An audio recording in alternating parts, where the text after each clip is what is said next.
Praise the Lord. Today's God's word is from 1 John chapter 4 verse 6. దేవుడు మన ఎడల కలిగి ఉన్న ప్రేమను మనము తెలుసుకొని దేవునిలో నమ్ముచున్నాము. ఈ వాక్యం దేవుని స్వభావాన్ని తెలియజేస్తుంది.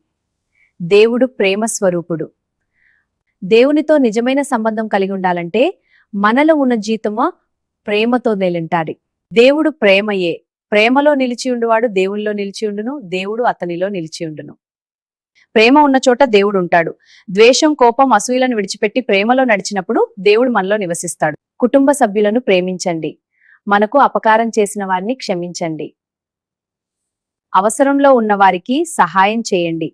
ప్రేమ ద్వారా దేవుని మహిమను చూపండి. Let us find peace in these words. Now let us pray together. Heavenly Father, we thank you for your guidance. ప్రార్థన ప్రియమైన పరలోక తండ్రి, నీవు ప్రేమ స్వరూపుడని మాకు తెలియజేసినందుకు మీకు కృతజ్ఞతలు. మా హృదయాలలో ద్వేషం, కోపం లేకుండా ప్రేమతో జీవించుటకు సహాయం చేయుము. ప్రేమ మమ్మల్ని నిలిపి ఉంచుము.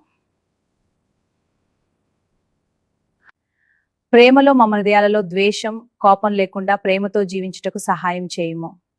మా ప్రార్థన విని దీవించు. ఆమేన్.